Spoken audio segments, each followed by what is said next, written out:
आणि आता कल्याणमधून आपण कोल्हापुरात जाणार आहोत। कोल्हापुरातून ब्रेकिंग न्यूज समोर येते। देव जरी आला तरी मंडलिक यांचा पराभव शक्य नाही असा ठाम विश्वास मंत्री हसन मुश्रीफ यांनी व्यक्त केलाय। हवं तर मतदारांना हेलिकॉप्टरनं आणा असंही मुश्रीफ म्हणाले। दरम्यान आमचे विरोधक पैशानं गब्बर आहेत असा टोला शरद पवार गटाचे प्रदेशाध्यक्ष जयंत पाटलांनी लगावलाय। स्टार प्रचारक हेलिकॉप्टरनं येत असल्याची प्रतिक्रिया शंभूराज देसाई यांनी दिली आहे। कोल्हापुरात यंदा शाहू महाराज विरुद्ध संजय मंडलिक असा सामना रंगणार आहे।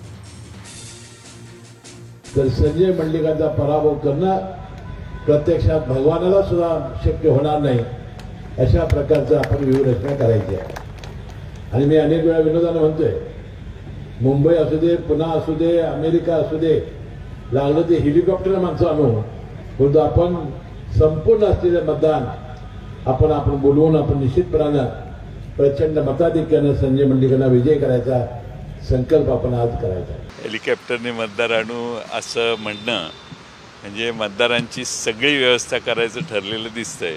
हे भरपूर गबाड दिसतंय, त्यामुळं मतदारांना हेलिकॉप्टरने आणण्याची तयारी दिसते। गब्बर आहेत आणि किती प्रचंड मोठी त्यांच्याकडे ताकद आहे हे दिसतंय। आणि महाराष्ट्रातल्या जनतेला हे उदाहरण लक्षात आणून देणार आहे की प्रचंड माया समोरच्या बाजूने गोळा करण्यात आलेली आहे। स्टार प्रचारकांना हेलिकॉप्टरमधून जावं लागतं, कारण जे पक्षाचे स्टार प्रचारक आहेत त्या स्टार प्रचारकांना एका दिवशी 4-4, 5-5 सभा वेगवेगळ्या जिल्ह्यांमध्ये जाऊन घ्याव्या लागतात आणि त्याच्यासाठी रितसर निवडणूक आयोगाची परवानगी काढून पक्षाच्या अकाउंटवरनं पैसे खर्च करून हेलिकॉप्टरने किंवा विमानांनी स्टार प्रचारकांना जावं लागतं। माननीय मुश्रीफ साहेबांचा उद्देश तो होता की वेळ प्रसंगी लोकांना म्हणजे स्टार प्रचारकांना असं त्याला म्हणायचं असेल।